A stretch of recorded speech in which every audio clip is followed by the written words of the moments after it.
ವಾಸ್ತವವಾಗಿ ನಾನು ಇವತ್ತಿನ ಕಾರ್ಯಕ್ರಮದಲ್ಲಿ ಬ್ಯಾಕ್ ಸ್ಟೇಜ್ನಲ್ಲಿರಬೇಕಾದವನು. ಅಂದರೆ ಈ ಕುಟುಂಬದ ಆ್ಯಪಲ್ ಪರ್ವಿ ಕುಟುಂಬದ ಭಾಗವಾಗಿ ನಾನು ಕಳೆದ 3.5 ದಶಕಗಳಿಂದ ಜೊತೆಗಿದ್ದಂಥವನು. ಇಲ್ಲಿ ಸಿದ್ದು ಆ್ಯಪಲ್ ಪರ್ವಿ ಅವರ ಧರ್ಮಪತ್ನಿ ರೇಖಾ ಇದ್ದಾರಲ್ಲ, ಅವರು SSLC ಓದುವಾಗ ನನ್ನನ್ನು ಅಣ್ಣ ಅಂತ ಹೇಳ್ತಾ ಇದ್ಲು. ಸೊ 3.5 ದಶಕದಿಂದ ನಾನು ಪ್ರತಿ ವರ್ಷದ ರಕ್ಷಾಬಂಧನದ ದಿನ ಪರಸ್ಪರ ಮಾತನಾಡುವ ಅಣ್ಣ ತಂಗಿಯ ಸಹೋದರ ಭಾವತ್ವವನ್ನು ಜೊತೆಗಿಟ್ಟು ಬಂದವನು. ಈ ಕಾರ್ಯಕ್ರಮದಲ್ಲಿ ಗೆಸ್ಟ್ ಅಂತ ನನ್ನನ್ನು ಸಿದ್ದು ಕರೆದಾಗ ನನಗೆ ಒಂಥರ ಮುಜುಗರ, ಆತಂಕ, ಕಿರಿಕಿರಿ, ಕಸವಿಸಿ. ಸಹಜವಾಗಿಯೇ ನಾನು ಕಾರ್ಯಕ್ರಮಕ್ಕೆ ಬರ್ತೇನೆ, ಗೆಸ್ಟ್ ಆಗಿ ಬೇಡ, ನಾನು ಹೋಸ್ಟ್ನಲ್ಲಿ ಇರುವಂಥವನು, ಗೆಸ್ಟ್ ಆಗಿರೋದು ಸರಿ ಇರುವುದಿಲ್ಲ ಅಂತ ನಾನು ಅವ್ರಿಗೆ ಪರಿಯಾಗಿ ಹೇಳಿದರೂ ಕೂಡ ಅವರು ನನ್ನನ್ನು ಈ ಮುಜುಗರಕ್ಕೆ, ಆತಂಕಕ್ಕೆ, ಕಸವಿಸಿಗೆ ಈಡು ಮಾಡಿದ್ದಾರೆ. ನನಗೆ ಪುಸ್ತಕಗಳ ಬಗ್ಗೆ ಮಾತಾಡಲಿಕ್ಕೆ ಹೇಳಿದ್ದಾರೆ. ಪುಸ್ತಕಗಳ ಬಗ್ಗೆ ಮಾತಾಡೋದಕ್ಕಿಂತ ಮುಂಚೆ ನಾನು ಸಿದ್ದು ಬಗ್ಗೆ ಕೆಲವು ಮಾತುಗಳನ್ನು ಹೇಳಲಿಕ್ಕೆ ಬಯಸ್ತೇನೆ.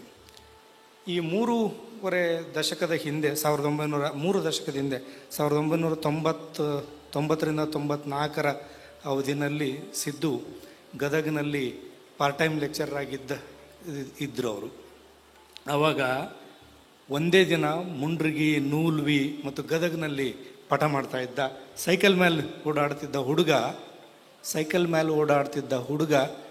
60 ಮುಟ್ಟಿದ್ದಾರೆ ಅಂತ ಅನ್ನೋದು ನನಗೆ ಬಹಳ ಆಶ್ಚರ್ಯ ಮತ್ತು ಸೋಜಿಗವನ್ನು ಉಂಟು ಮಾಡ್ತಾ ಇದೆ. ಸಿದ್ದು ನಾನು ಮೊದಲನೇ ಬಾರಿಗೆ ಸಿದ್ದುವನ್ನು ನೋಡಿದ್ದು ನನ್ನ ಬಾಲ್ಯದ ದಿನಗಳಲ್ಲಿ.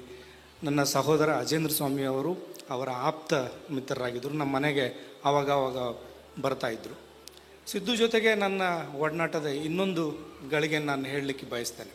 ನನ್ನ ಹೆಸರು ಮೊದಲನೇ ಸಲ ಒಂದು ಪತ್ರಿಕೆಯಲ್ಲಿ ಮುದ್ರಿತವಾಗಲಿಕ್ಕೆ ಕಾರಣವಾಗಿದ್ದು ಸಿದ್ದು.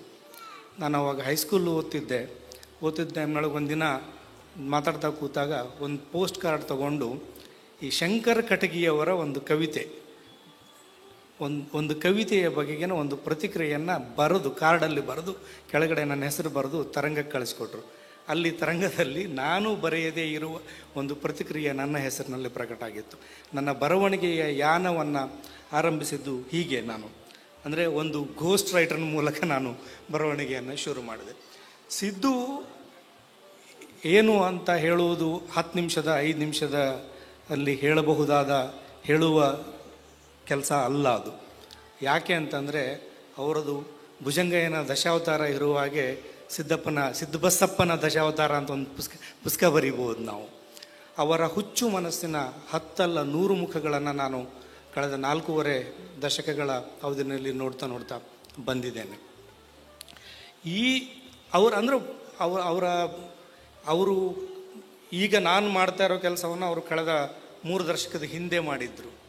ಅಂದರೆ ಅವರು ಗದಗಕ್ಕೆ ಬರುವ ಎಲ್ಲ ಮಹತ್ವದ ವ್ಯಕ್ತಿಗಳ ಸಂದರ್ಶನವನ್ನು ಮಾಡ್ತಾಯಿದ್ರು. ಹಾಗೆ ಸಂದರ್ಶನ ಮಾಡ್ತಿದ್ದದ್ದು ಇದಕ್ಕಿದ್ದಂಗೆ ನನಗೆ ಬಿಟ್ಟರು. ಅಂದರೆ ಯಾವುದೇ ಕೆಲಸವನ್ನು ಪಟ್ಟು ಹಿಡದೆ ಅದನ್ನೊಂದು ಸೈದ್ಧಾಂತಿಕ ಅದೊಂದು ತಾರ್ಕಿಕ ಅಂತ್ಯವನ್ನು ತಲುಪದೇ ಇರುವ ಹಾಗೆ ಮಾಡುವುದು ಅವರ ಗುಣ. ಅದು ಆ ಗುಣದ ಕಾರಣಕ್ಕಾಗಿ ಅವರು ಬಹಳಷ್ಟು ಕಳ್ಕೊಂಡಿದ್ದಾರೆ ಮತ್ತು ಬೇರೆ ಬೇರೆ ಸಿಕ್ಕಿದೆ ಕೂಡ. ಇಷ್ಟು ಅವರ ಬಗ್ಗೆ ಹೇಳ್ತಾ ನಾನು ಈ ಪುಸ್ತಕಗಳ ಬಗ್ಗೆ ಮಾತಾಡ್ಲಿಕ್ಕೆ ಬಯಸ್ತೇನೆ. ಸಾಮಾನ್ಯವಾಗಿ ಪುಸ್ತಕ ಬಿಡುಗಡೆಯ ಟೈಮ್ನಲ್ಲಿ ಪುಸ್ತಕಗಳ ಬಗ್ಗೆ ಮಾತಾಡುವಾಗ ಒಂದು ಉಮೇದು ಇರ್ತದೆ. ಯಾಕೆಂದರೆ ಹೊಸ ಪುಸ್ತಕದ ಬಗ್ಗೆ ಮಾತಾಡ್ತಾ ಇದ್ದೀನಿ, ಪುಸ್ತಕದವನ್ನು ಪರಿಚಯ ಮಾಡ್ತೀನಿ ಅಂತ ಅನ್ನುವ ಒಂದು ಉಮೇದು ಇರ್ತದೆ. ಆದರೆ ಇವತ್ತು ಬಿಡುಗಡೆಯಾಗಿರುವ ಈ ಪುಸ್ತಕಗಳು ಬಹುತೇಕ ಪುಸ್ತಕಗಳು, ಅಂದರೆ 4 ಪುಸ್ತಕಗಳು ಬಿಡುಗಡೆಯಾಗಿದೆ. ಅದರಲ್ಲಿ 3 ಪುಸ್ತಕಗಳು ಮರುಮುದ್ರಣವನ್ನು ಕಂಡಿರುವಂಥವು. ಈಗಾಗಲೇ ಅವು ಜನಪ್ರಿಯವಾಗಿವೆ ಮತ್ತು ಓದುಗರ ಮನ್ನಣೆಯನ್ನು ಪಡೆದುಕೊಂಡಿರುವಂಥ ಪುಸ್ತಕಗಳು. ಅವುಗಳ ಬಗ್ಗೆ ಪ್ರಸ್ತಾಪ ಮಾಡೋದಕ್ಕಿಂತ ಮುಂಚೆ ಅವರ ಹೊಸ ಪುಸ್ತಕ, ಇದೇ ಮೊದಲ ಬಾರಿಗೆ ಪ್ರಕಟವಾಗಿರುವ ಪುಸ್ತಕ ಬೀಸೋ ಗಾಳಿ ಅಂತನ್ನೋ ಒಂದು ಅಂಕಣಗಳ ಬರಹ. ಅದು ಇದರಲ್ಲಿ ಒಟ್ಟು 120 ಬರಹಗಳಿವೆ. ಅದನ್ನು 2 ಭಾಗಗಳಲ್ಲಿ ಸಿದ್ದು ವಿಂಗಡಿಸಿದ್ದಾನೆ. ಒಂದನೇ ಭಾಗದಲ್ಲಿ ನಾನು ಕಂಡ ನಮ್ಮವರು ಅಂತನ್ನುವ ಬರಹಗಳಿದ್ದರೆ, 2ನೇ ಭಾಗದಲ್ಲಿ ಸುತ್ತಮುತ್ತ ಅನ್ನುವ ಸಂಗತಿಗಳನ್ನು ಬರೆದಿದ್ದಾರೆ. ಸಮಕಾಲೀನತೆಗೆ ಸ್ಪಂದಿಸುವ ಗುಣವನ್ನು, ಅಂದರೆ ತಕ್ಷಣಕ್ಕೆ ಅವರು ಸೋಷಿಯಲ್ ಮೀಡಿಯಾದಲ್ಲಿ ಎಷ್ಟು ಆ್ಯಕ್ಟಿವ್ ಆಗಿರ್ತಾರೆ ಅಂತಂತಂದರೆ ಆಯಾ ಕ್ಷಣಕ್ಕೆ ಏನೇನು ಅಗತ್ಯ ಇದೆ ಅದನ್ನೆಲ್ಲ ಬರೆದು ಹಾಕ್ತಾ ಇರ್ತಾರೆ. ಹಾಗೆ ಬರೆದದ್ದನ್ನೆಲ್ಲವನ್ನು ಪುನರ್ ಪರಿಶೀಲನೆಗೆ ಒಳಪಡಿಸದೆ ಪುಸ್ತಕಗಳಲ್ಲಿ ಸೇರಿಸುವಂತಹ ಒಂದು ಅವಸರದ ಸ್ವಭಾವ ಕೂಡ ಅವರದಾಗಿದೆ.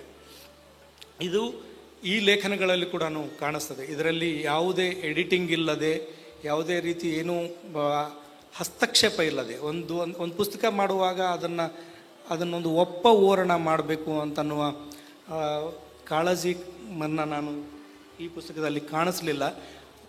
ತನಗೆ ಅನ್ನಿಸಿದ ಹಾಗೆ, ತನಗೆ ತೋಚಿದ ಹಾಗೆ, ತನಗೆ ಹೊಳೆದ ಹಾಗೆ, ಆಯಾ ಕ್ಷಣಕ್ಕೆ ಏನೇನು ಅನ್ನಿಸ್ತದೆ ಅದನ್ನೆಲ್ಲ ಗೀಚಿ, ಆ ಗೀಚಿದ್ದನ್ನೆಲ್ಲವನ್ನು ಪುಸ್ತಕ ರೂಪದಲ್ಲಿ ತಂದಿದ್ದಾರೆ.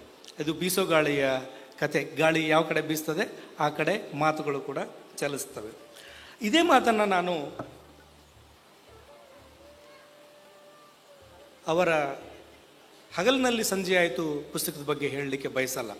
ಈ ಪುಸ್ತಕದ 2ನೇ ಆವೃತ್ತಿ ಬಿಡುಗಡೆಯಾದ ಸಂದರ್ಭದಲ್ಲಿ ಈ ಪುಸ್ತಕದ ಬಗ್ಗೆ ನಾನು ಬೆಂಗಳೂರಿನಲ್ಲಿ ಮಾತನಾಡಿದ್ದೆ. ಆವಾಗ ಈ ಪುಸ್ತಕದ ಬಗ್ಗೆ ತುಂಬ ವಿವರವಾಗಿಯೇ ಕೂಡ ನಾನು ಹೇಳಿದ್ದೆ. ಈ ಪುಸ್ತಕ ಗದುಗಿನ ತೋಂಟದಾರ್ಯ ಜಗದ್ಗುರುಗಳ ಬದುಕನ್ನು ಸಿದ್ದು ಕಂಡ ಬಗೆ, ಸಿದ್ದುನ ಬದುಕನ್ನು ರೂಪಿಸಿದ ಕೆಲವು ಮಹತ್ವದ ಜೀವಗಳಲ್ಲಿ ತೋಂಟದಾರರು ಕೂಡ ಒಬ್ಬರು. ತೋಂಟದಾರರ ಬದುಕನ್ನು ಒಂದು ಜೀವನ ಚರಿತ್ರೆಯ ಮಾದರಿನಲ್ಲಿ ಕಟ್ಟಿಲ್ಲ. ಇದೊಂದು ಏಕಕಾಲಕ್ಕೆ ಸಿದ್ದುನ ಆತ್ಮಕಥೆಯೂ ಆಗಿದೆ. ತೋಂಟದಾರ ಗುರುಗಳ ಪರಿಚಯಾತ್ಮಕ ಟಿಪ್ಪಣಿಗಳು ಕೂಡ ಇದರಲ್ಲಿದೆ. ಈ ಪುಸ್ತಕ ಬಹಳ ಜನಮನ್ನಣೆಯನ್ನು ಗಳಿಸಿದೆ ಅನ್ನೋದಕ್ಕೆ ಇದು 4 ಮುದ್ರಣಗಳನ್ನು ಕಂಡಿರುವುದೇ ಸಾಕ್ಷಿಯಾಗಿದೆ. ಇದಲ್ಲದೆ ಅವರು ಕೆಲಸ ಮಾಡುತ್ತಿದ್ದ KVSRನ ಸಂಸ್ಥಾಪಕರಾದ ದಂಡಿನವರ ಬಗ್ಗೆ ಬರೆದ ದಣಿವರಿಯದ ಜೀವ ಅನ್ನುವ ಜೀವನ ಚರಿತ್ರೆ ಕೂಡ 2ನೇ ಮುದ್ರಣ ಕಂಡಿದೆ. ಅದು ಕೂಡ ಒಂದು ಜೀವನ ಚರಿತ್ರೆಯ ಸ್ವರೂಪದಲ್ಲಿರುವಂಥ ಪುಸ್ತಕ. ಇದಲ್ಲದೆ ಸಿದ್ದು ಅವರ ಬಗ್ಗೆ ನಾನಾಗಲೇ ಪ್ರಸ್ತಾಪ ಮಾಡಿದ ದಶಾವತಾರ ಮತ್ತು ಹುಚ್ಚು ಮನಸ್ಸಿನ 10 ಮುಖ ಅನ್ನುವ ಅವರು ಏನು ಅಂತಂದರೆ ಅವರು ಮೇಷ್ಟ್ರು ಹೌದು, ಭಾಷಣಕಾರರು ಹೌದು, ಟಿಪ್ಪಣಿ ಮಾಡೋರು, ಇಂಟರ್ವ್ಯೂ ಮಾಡೋರು, ಹೀಗೆ ಹಲವು ಬಗೆಗಳಲ್ಲಿ ಅವರ ವ್ಯಕ್ತಿತ್ವ ಹರಡಿ ಹಂಚಿ ಹೋಗಿದೆ.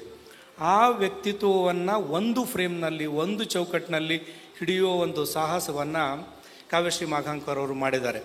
ಈ ಪುಸ್ತಕ ಕೂಡ ಇದೊಂದು ಜೀವನ ಚರಿತ್ರೆ, ಎಲ್ಲದ ಜೀವನ ಚರಿತ್ರೆ. ಅಂದರೆ ಈ 4 ಪುಸ್ತಕಗಳಲ್ಲಿ ಒಂದು ವಿಶೇಷ ಏನಂತಂದರೆ, ಈಗಾಗಲೇ ಸಾಹಿತ್ಯದ ಚೌಕಟ್ಟುಗಳಿಗೆ ಈಗಾಗಲೇ ಸಾಹಿತ್ಯಕ್ಕೆ ಒಂದು ಚೌಕಟ್ಟು ಅಂತ ಇರ್ತದೆ. ಇದೊಂದು ಕಾದಂಬರಿ ಅಂತನೋ, ಇದಕ್ಕೊಂದು ಪ್ರಬಂಧ ಅಂತನೋ, ಇದಕ್ಕೊಂದು ಸಣ್ಣ ಕಥೆ ಅಂತನೋ, ಇದೊಂದು ಜೀವನ ಚರಿತ್ರೆ, ಆತ್ಮಕಥೆ. ಈ ಸಾಹಿತ್ಯದ ರೂಢಿಗತ ಚೌಕಟ್ಟುಗಳನ್ನು ಮೀರಿ ಅದರ ಹಂಕುಗಳನ್ನು ಕಿತ್ತಿ ಬಿಸಾಡಿ ತಮ್ಮದೇ ಆದ ಒಂದು ಸ್ವಾತಂತ್ರ್ಯವನ್ನು ಸ್ವೇಚ್ಛೆಯ ಹಂತಕ್ಕೆ ತೆಗೆದುಕೊಳ್ಳಲಾಗದೇ ಇರುವ ಆ 2ರ ಮಧ್ಯದ ಒಂದು ಗೆರೆ ಇರ್ತದಲ್ಲ, ಸ್ವಾತಂತ್ರ್ಯ ಮತ್ತು ಸ್ವೇಚ್ಛೆಯ ನಡುವಿನ ಹಂತದಲ್ಲಿ ಬಂದು ನಿಲ್ಲುವ ಈ 4 ಪುಸ್ತಕಗಳಿವೆ. ಇವುಗಳಲ್ಲಿ ಕಾವ್ಯಶ್ರೀ ಮಾಘಾಂಕರ್ ಅವರು ಬರೆದ ಈ ಪುಸ್ತಕದಲ್ಲಿ ಕೂಡ ಸಿದ್ದು ಅವರ ವ್ಯಕ್ತಿತ್ವವನ್ನು, ಅವರ ಲೈಫ್ ಗುರು ಸಿದ್ದು ಅವರ ವ್ಯಕ್ತಿತ್ವವನ್ನು ಇದು ಕಟ್ಟಿಕೊಡ್ತದೆ. ಹೀಗೆ ಈ 4 ಪುಸ್ತಕಗಳು ಜನಪ್ರಿಯವಾದ ಪುಸ್ತಕಗಳು, 3 ಪುಸ್ತಕಗಳು.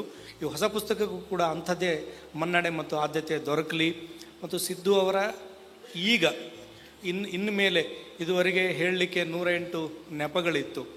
ಈಗ ಬರವಣಿಗೆಯನ್ನು ಗಂಭೀರವಾಗಿ ಪರಿಗಣಿಸಿ ಈಗಾಗಲೇ ಕವಿತೆಯನ್ನು ಬರೆದಿದ್ದಾರೆ, ಪ್ರಬಂಧಗಳನ್ನು ಬರೆದಿದ್ದಾರೆ, ಲೇಖನಗಳನ್ನು ಬರೆದಿದ್ದಾರೆ, ಪ್ರವಾಸ ಕಥನಗಳನ್ನು ಬರೆದಿದ್ದಾರೆ. ಅವರ ಬರವಣಿಗೆಯ ಹರಹು ತುಂಬ ವ್ಯಾಪಕವಾದದ್ದು, ಹರಡಿಕೊಂಡಿರುವಂಥದ್ದು. ಅದು ಹೆಚ್ಚು ಆಳಕ್ಕೆ ಹೋಗಿ ಮುತ್ತುಗಳನ್ನು ತರುವ ಸೂಕ್ಷ್ಮಜ್ಞತೆಯನ್ನು ಒಳಗೊಳ್ಳಲಿ ಮತ್ತು ಖಚಿತತೆಯನ್ನು ತಗೊಂಡು ಓದುಗನನ್ನು ತಣಿಸುವ ನಿಟ್ಟಿನಲ್ಲಿ, ಓದುಗನನ್ನು ಗಮನ ಸೆಳೆಯುವ ನಿಟ್ಟಿನಲ್ಲಿ ಅವರ ಮುಂದಿನ ಪುಸ್ತಕಗಳು ಬರಲಿ ಅನ್ನುವ ಸದಾಶಯದೊಂದಿಗೆ ನನ್ನ ಮಾತುಗಳಿಗೆ ವಿರಾಮಗಳನ್ನು ಹೇಳ್ತೇನೆ. ನಮಸ್ಕಾರ.